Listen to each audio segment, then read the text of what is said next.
দর্শক, ইরান থেকে একটি বড় খবর এসেছে। ইরান আবারও তাদের আকাশপথ বন্ধ করে দিয়েছে। আর এর আগের বার যখন ইরান আকাশপথ বন্ধ করেছিল তখন ইসরায়েলের সঙ্গে যুদ্ধ শুরু হয়ে গিয়েছিল। আর এবার ইরান আনুষ্ঠানিকভাবে আন্তর্জাতিক পারমাণবিক শক্তি সংস্থা অর্থাৎ IAEA-কে দেশে নিষিদ্ধ করার পর তারা আবারও নিজেদের সীমার মধ্যে যে কোনো ধরনের বিমান চলাচলের উপর নিষেধাজ্ঞা জারি করেছে।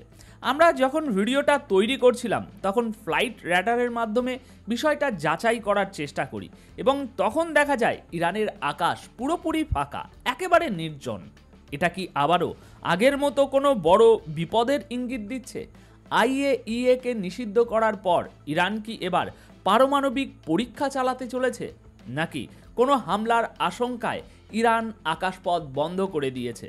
ইসরায়েল এবং আমেরিকা কি আবারও কোনো নতুন হামলার পরিকল্পনা করছে? আর এই সব ঘটনার মধ্যে আমেরিকার যে B-2 বোমারু বিমান ইরানে হামলা চালাতে গিয়েছিল সেটি ভাই কোথায় হারিয়ে গেল? ইরান কি সেই বিমানটিকে গুলি করে ভূপাতিত করেছে? আবার কেন এমন উত্তেজনাকর পরিস্থিতি তৈরি হচ্ছে? দর্শক, এই খবরগুলি এখন আমি আপনাদের সমস্ত কিছু বিস্তারিতভাবে জানাতে চলেছি। আমার নাম অনুপ বিশ্বাস আর আপনারা দেখছেন এটাই রিয়ালিটি। তো চলুন ভিডিওটি শুরু করা যাক।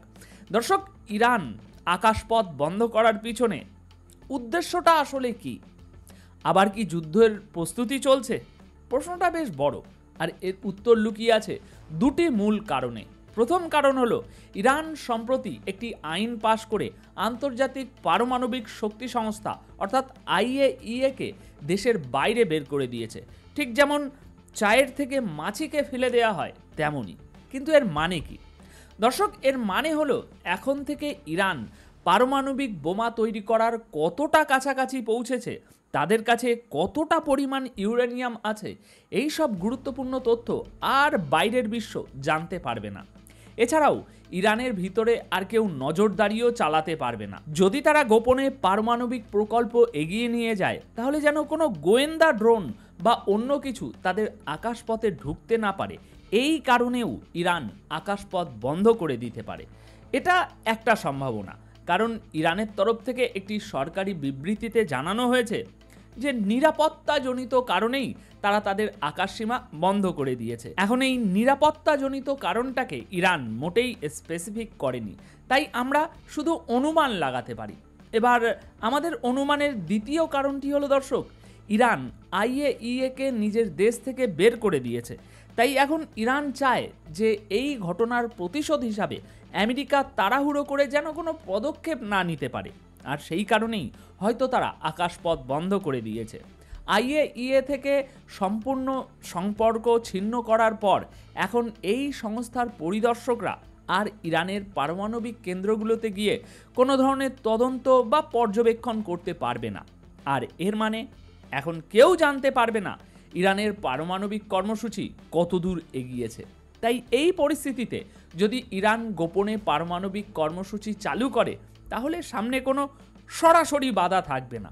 এদিকে জাতিসংঘে ইরানের প্রতিনিধি আমির সৈয়দ ইরাও জানিয়েছেন IAEA-এর পরিদর্শকরা এখনও ইরানে রয়েছেন এবং তারা নিরাপদেই আছেন। তবে তাদের সব কার্যক্রম আপাতত স্থগিত রাখা হয়েছে এবং তাদের ইরানের পারমাণবিক স্থাপনাগুলোতে ঢোকার কোনো অনুমতি নেই।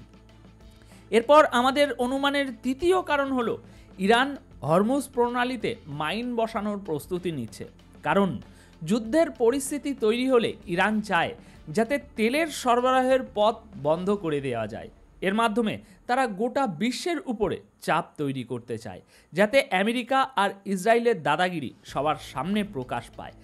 সব মিলিয়ে ইরান এখন কৌশলগত দিক থেকে নিজেকে সেই সব জায়গাগুলোয় শক্তিশালী করার চেষ্টা করছে যেখানে যেখানে আগের যুদ্ধে সে দুর্বল প্রমাণিত হয়েছিল। দর্শক, এরপর চতুর্থ আমার অনুমানের কারণটা হলো সেটা আরও বিস্ময়কর। আমেরিকা যে B-2 বোমারু বিমানগুলো নিয়ে খুব গর্ব করে, সেই বিমানের একটি ইরানে হামলা চালানোর পর ফিরে আসেনি। একটি B-2 বোমারু বিমান নিখোঁজ, আর ইরান দাবি করেছে যে তারা সেটা ভূপাতিত করেছে। তাই এখন নানা রকম প্রশ্ন উঠছে ইরানের সঙ্গে সংঘর্ষের সময় কি সত্যিই সেই মার্কিন জেট ভেঙে পড়েছে, নাকি পাইলট কোনোভাবে সেই জেট নিয়ে উধাও হয়ে গেছে, নাকি বিমানটি কোনো দুর্ঘটনার শিকার হয়েছে? যেমন 21শে জুন আমেরিকা যখন ইরানে হামলা চালায়, তখন মিশরের ওয়ার টমন এয়ারফোর্স বেস থেকে 2টি B-2 বোমারু বিমানের দল উড়ে যায়। প্রথম দলটি প্রশান্ত মহাসাগরের পশ্চিম দিকে আমেরিকার একটি ঘাঁটি গুয়ামের উদ্দেশ্যে রওনা হয়। এর মাধ্যমে ইরানকে বিভ্রান্ত করার চেষ্টা করা হয়, যেন ইরান ভাবে যে বোমারু বিমানগুলো তাদের দিকে আসছে না।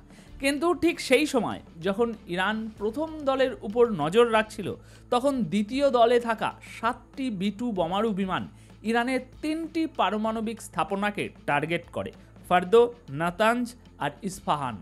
সেখানে বোমা ফেলা হয় এবং 37 ঘন্টার মধ্যে পুরো মিশন শেষ করে সবগুলো বিমান ফিরে আসে, শুধু সেই একটি বাদে।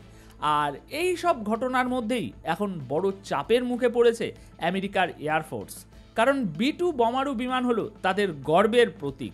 প্রতিটি B-2 বোমারু বিমানের দাম প্রায় $2 বিলিয়ন। আর আমেরিকার কাছে বর্তমানে মোট 19টি B-2 বোমারু বিমান আছে, আর সেগুলোর মধ্যে যদি একটা হারিয়ে যায় তাহলে সেটা আমেরিকার জন্য বড় সমস্যার বিষয়। কারণ যখন আমেরিকা ইরানে হামলা চালিয়েছিল, তখন ইরান সেই B-2 জেটের একটি ছবি প্রকাশ করে দাবি করেছিল তারা আমেরিকার B-2 বোমারু বিমান ভূপাতিত করেছে। তবে ডোনাল্ড ট্রাম্প ইরানের এই দাবি নাকচ করে দেন এবং আমেরিকান এয়ারফোর্স জানায় যে তাদের সব B-2 বিমান নিরাপদে ফিরে এসেছে। কিন্তু এখন যখন প্রায় নিশ্চিত হয়ে গেছে যে একটি B-2 বোমারু বিমান নিখোঁজ, তখন আমেরিকার এয়ারফোর্স ঠিকমতো কোনো উত্তর দিতে পারছে না। আগে যেসব দুর্ঘটনা ঘটেছে B-2 বিমান নিয়ে, সেগুলো দেখে অনুমান করা হচ্ছে যে এই বিমানের সাথেও হয়তো ওরকম কোনো দুর্ঘটনা ঘটেছে, যেমন আগের দুটো B-2 বিমানে যে দুর্ঘটনা ঘটেছে ওই রকম। দর্শক, এই সব ঘটনার মাঝেই ইরান নিজেকে আরেকটি যুদ্ধের জন্য প্রস্তুত করছে, কারণ ইরান খুব ভালো করেই জানে যে ইসরায়েল এমন একটা দেশ যারা কখনো কোনো চুক্তির ওপর স্থির থাকে না। ইসরায়েল গাজায় হামলা চালিয়ে ইরানকে উস্কে দেওয়া শুরু করেছে। এখন গাজায় আবারও ইসরায়েলের ভয়ঙ্কর হামলা হচ্ছে। ইসরায়েলি সেনাবাহিনীর সাম্প্রতিক হামলায় 82 জন নিহত হয়েছে। এখনও পর্যন্ত গাজায় মৃতের সংখ্যা 56,000 ছাড়িয়ে গেছে। গাজার উপরে হওয়া এই হামলার জবাব ইরানকে তো দিতেই হবে, তাই না? তাই এই পরিস্থিতিতে যদি যুদ্ধবিরতি ভেঙে যায়, তাহলে ইরান এবার আকাশপথ বন্ধ করে সেই প্রস্তুতি নিতে চাইছে যা এর আগে নিতে পারেনি। আর এই পরিকল্পনার অংশ হিসাবে ইরান এখন মোসাদের নেটওয়ার্ক ধ্বংস করার মিশন শুরু করেছে। পুরো ইরানে চলছে তল্লাশি অভিযান, চলছে একের পর এক ধরপাকড়। মাত্র একদিনেই 50-এরও বেশি সন্দেহভাজন ব্যক্তিকে আটক করা হয়েছে। দর্শক, উপসাগরীয় অঞ্চলের দেশগুলোতে কি ঘটছে, কি পরিবর্তন আসছে, সেই সব আপডেট আমরা নিয়মিত আপনাদেরকে দিয়ে যাচ্ছি। তাই এটাই রিয়ালিটি এই চ্যানেলটিকে সাবস্ক্রাইব না করে থাকলে অবশ্যই করে রাখুন, আমাদের সাথে যুক্ত থাকুন এবং আরও মানুষকে যুক্ত করুন। ধন্যবাদ আপনাদের সকলকে।